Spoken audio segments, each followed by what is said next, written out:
दिलेल्या direct स्पीचचे indirect speech मध्ये रूपांतर करत असताना कशा पद्धतीने करतात आणि करावं हे पाहत असताना आतापर्यंत आपण ऍसर्टिव्ह सेंटेन्सेस, इम्परेटिव्ह सेंटेन्सेस आणि इंटरोगेटिव्ह सेंटेन्सेस हे 3 प्रकार बघितलेले आहेत. आजच्या व्हिडिओमध्ये आपण बघणार आहोत एक्सक्लेमेटरी सेंटेन्सेस म्हणजेच उद्गारवाचक वाक्ये. उद्गारवाचक वाक्यांचे इनडायरेक्ट स्पीच मध्ये रूपांतर करत असताना कशा पद्धतीने करतात आणि करायला हवं ते आज आपण समजून घेणार आहोत. तर सर्वप्रथम दिलेल्या या एक्सक्लेमेटरी सेंटेन्सचे इनडायरेक्ट स्पीच मध्ये रूपांतर करताना जो रिपोर्टिंग वर्ब असतो की नाही तो सेड च्या ऐवजी एक्सक्लेम किंवा क्राईड आउट सारख्या रिपोर्टिंग वर्बचा वापर करतात आणि करायला हवा, हा पहिला नियम. म्हणून पटकन आपण त्या ठिकाणी तेवढा भाग पूर्ण करून घेऊया. ही एक्सक्लेम, ठीक आहे, इथपर्यंत भाग आपल्याला समजला. त्यानंतर मूळ दिलेल्या वाक्यातील कॉमा आणि डबल इनोटेड कॉमा काढून टाकून दॅट या शब्दाचा कंजंक्शन म्हणून वापर करत असतात आणि करायला हवा. म्हणून एक्सक्लेम नंतर या ठिकाणी आपण घेऊया दॅट. झालं. एकदा का रिपोर्टिंग वर्ब या ठिकाणी योग्य तो घेऊन झाला, कंजंक्शन योग्य तो मिळाला की मग राहिलेल्या या एक्सक्लेमेटरी सेंटेन्सचं ऍसर्टिव्ह सेंटेन्स मध्ये रूपांतर करावं लागेल आणि मग ऍसर्टिव्ह सेंटेन्सेसचे इनडायरेक्ट स्पीच मध्ये रूपांतर करत असताना सुरुवातीच्या व्हिडिओमध्ये आपण ज्या पद्धतीने केलेलं आहे त्याच नियमानुसार या वाक्याचं इनडायरेक्ट स्पीच मध्ये रूपांतर करता येईल. पहिल्यांदा दिलेल्या या एक्सक्लेमेटरी सेंटेन्सचं ऍसर्टिव्ह सेंटेन्स मध्ये मला रूपांतर करून घ्यावं लागेल. कसं होईल बरं आता या दिलेल्या वाक्याचं ऍसर्टिव्ह सेंटेन्स मध्ये रूपांतर? तर ते होईल अशा पद्धतीने, it is a very beautiful scene. ठीक आहे. मग आता या डायरेक्ट स्पीचचं म्हणजेच अर्थात हे डायरेक्ट स्पीच मधील वाक्य आहे, हे होतं एक्सक्लेमेटरी, केलं याचा ऍसर्टिव्ह. मग आता या ऍसर्टिव्ह सेंटेन्सचं इनडायरेक्ट स्पीच मध्ये रूपांतर करायचं आहे. मग ते करत असताना काय होणार? इटचं इटच राहणार, कारण हे आहे त्या सीन साठी वापरलेला प्रोनाउन. त्यानंतर मग इट सोडून दिला, काय राहिलं पुढं? इज. इज हे सिंपल प्रेझेंट टेन्स मधील आहे. while converting the given direct speech into indirect speech, simple present tense becomes simple past tense. हे आपण बघितलेलं आहे.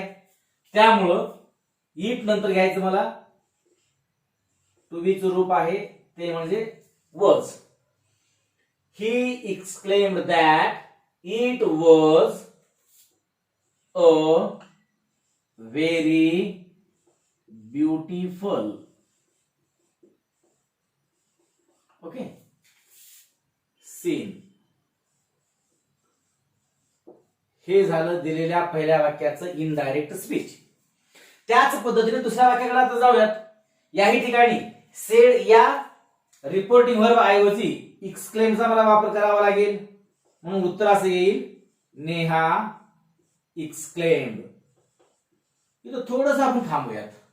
का तर पुढे डायरेक्ट स्पीच मध्ये असताना वाक्य जे वाक्य आहे ते वाक्य अलास या शब्दाने सुरू झालेलं आहे.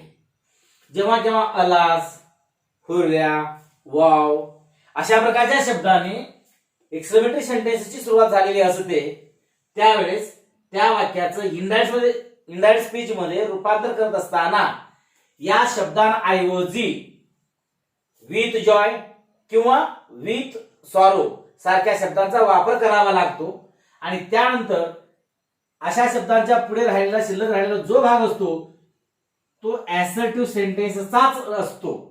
त्यामुळे ऍसर्टिव्ह सेंटेन्सेसचे इनडायरेक्ट मध्ये रूपांतर करत असताना ज्या पद्धतीने करतात आणि करावं त्या पद्धतीने करायचं. म्हणजे काय होईल? आता अलास हा शब्द आला म्हणजे त्या ठिकाणी नेहा आपल्या मैत्रिणीबद्दल बोलत असताना काय म्हणते आहे? अरे रे, माझ्या मैत्रिणीचा अपघात झाला.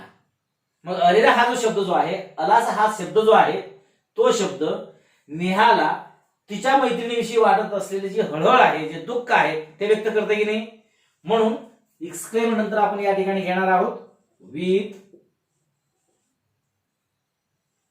सॉरो. झालं.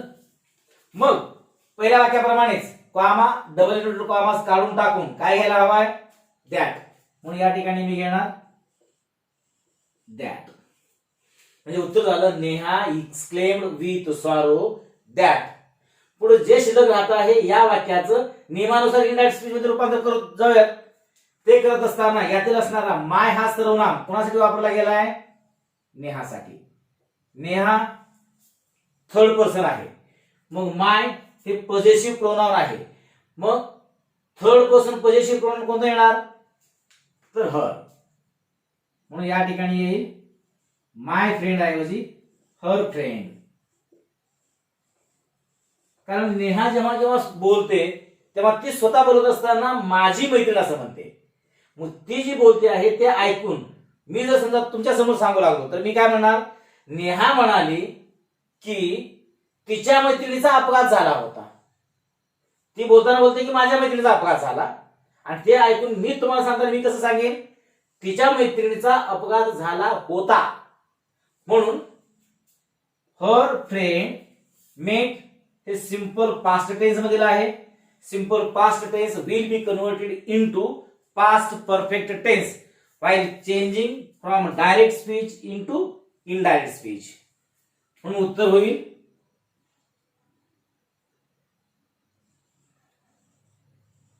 had met with an accident. ठीक आहे. अशा पद्धतीने दिलेल्या एक्सक्लेमेटरी सेंटेन्सेस जर असतील तर त्या एक्सक्लेमेटरी सेंटेन्सेसचे इनडायरेक्ट स्पीच मध्ये रूपांतर करत असताना काय काय करतात, जे आता या ठिकाणी आपण पाहिलेला आहे तोच भाग ओव्हरलूक म्हणून पुन्हा एकदा थोडक्यात सांगतो. अशा प्रकारच्या दिलेल्या एक्सक्लेमेटरी सेंटेन्सेसचे इनडायरेक्ट स्पीच मध्ये रूपांतर करत असताना रिपोर्टिंग व्हर्ब सेड ऐवजी एक्सक्लेमचा वापर करतात. कॉमा डबल इन्व्हर्टेड कॉमास काढून टाकून दॅट या कंजंक्शनचा वापर करतात. त्यानंतर दिलेलं डायरेक्ट स्पीच मध्ये हे जे वाक्य जे असतं एक्सक्लेमेटरी सेंटेन्स ते असर्टिव्ह मध्ये रूपांतरित करून घेतात, आणि त्यानंतर असर्टिव्ह सेंटेन्सेस साठी जे नियम आहेत ते नियम वापरून हे वाक्य इनडायरेक्ट मध्ये रूपांतरित करतात. असा हा भाग असेल. दुसऱ्याही वाक्यासाठी तसंच नियम असणार आहे. अशा पद्धतीने हे दोन वाक्य या ठिकाणी आपण पाहिले. आणखी एक दोन वाक्य या ठिकाणी आपण घेऊयात आणि मग पुढे जाऊयात. चला आता विधान क्रमांक 3 आणि विधान क्रमांक 4 या दोन वाक्यांच्या उत्तराकडे आपण जाऊयात. आता मला सांगा, जस्ट आपण एक्झाम्पल नंबर 1, एक्झाम्पल नंबर 2 हे दोन्ही एक्झाम्पल्स प्रत्येक नियम काळजीपूर्वक समजून घेऊन रूपांतरित केलेले की नाही? मग आता या वाक्याचं इनडायरेक्ट स्पीच मध्ये रूपांतर करत असताना कशा पद्धतीने करायला हवं?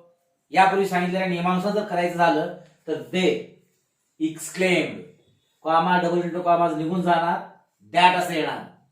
म्हणजे उत्तर असं होईल दे एक्सक्लेम्ड दॅट. इथपर्यंत भाग पूर्ण झाला. तर हाऊ स्किलफुली वी प्लेड असं आहे.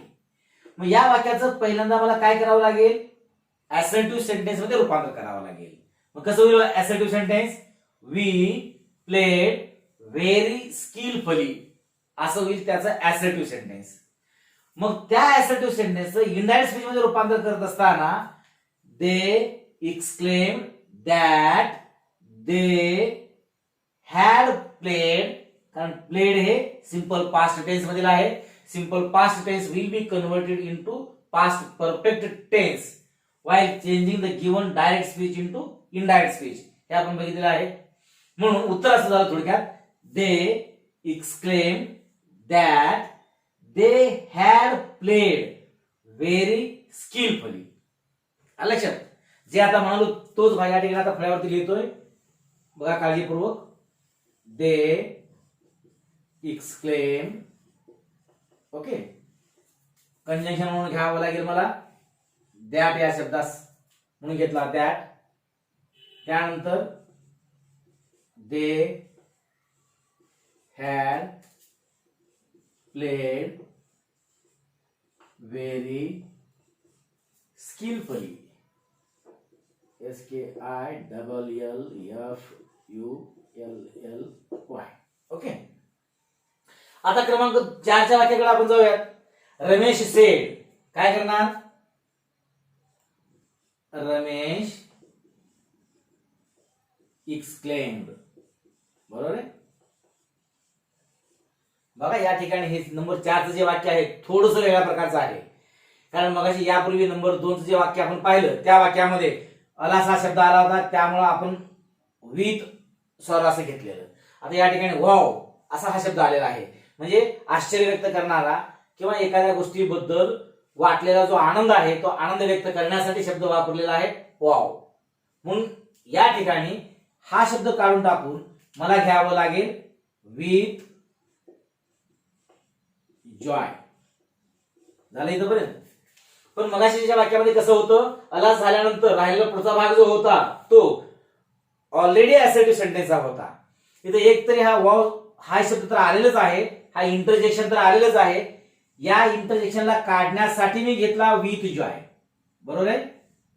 पण हा इंटरजेक्शन गेल्यानंतर सुद्धा राहिलेला पुढचा भाग असर्टिव्ह सेंटेन्सेसचा नाही आहे, तो आहे एक्सक्लेमेटरी सेंटेन्सचा. म्हणून या एक्सक्लेमेटरी सेंटेन्सचं पहिल्यांदा मला करावं लागेल असर्टिव्ह सेंटेन्स मध्ये रूपांतर, मग त्याचं इंडायरेक्ट मध्ये रूपांतर करावं लागेल.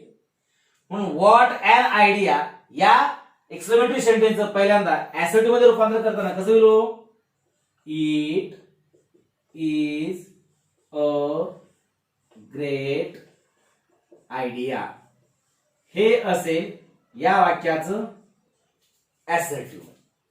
मग आता या असर्टिव्ह सेंटेन्सचं मला इनडायरेक्ट स्पीच मध्ये रूपांतर करायचं आहे, म्हणून इटचं राहील इट, त्यानंतर इज होईल वॉज.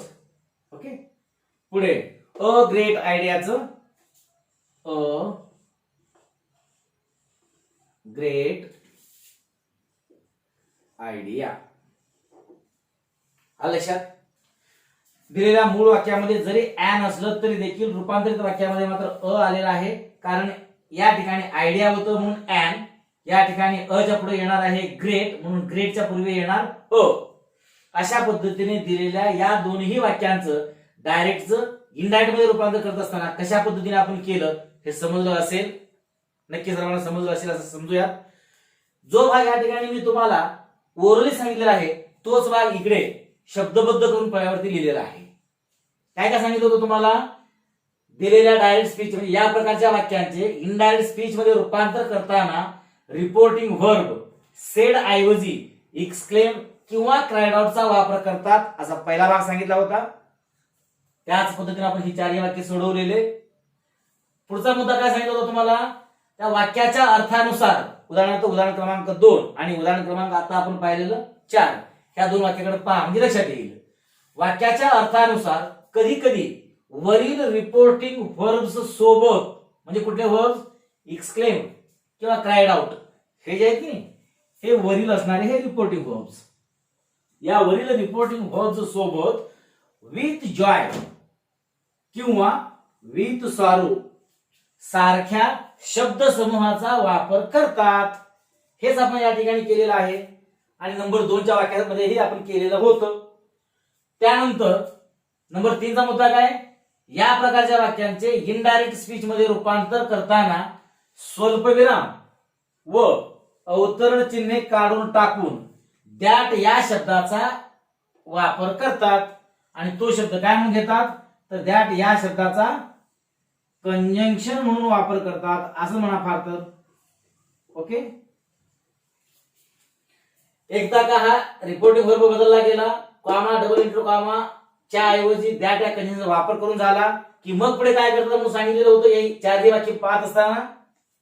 तर वरील सर्व बदल करून झाल्यानंतर दिलेल्या डायरेक्ट स्पीचचे एक्सक्लेमेटरी सेंटेन्स जे आहे त्याचे असर्टिव्ह सेंटेन्स मध्ये रूपांतर करून घेऊन मग त्याचे नियमानुसार इनडायरेक्ट स्पीच मध्ये रूपांतर करतात आणि करावं असं सांगितलेलं होतं.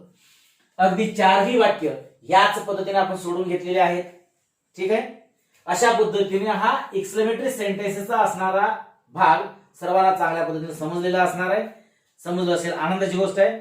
समजा कोणाला काही अडचण असतील काही शंका असणार असतील तर अवश्य त्या ठिकाणी कमेंट बॉक्स मध्ये लिहून पाठवा, त्या तुमच्या शंकेचं निरसन केलं जाईल.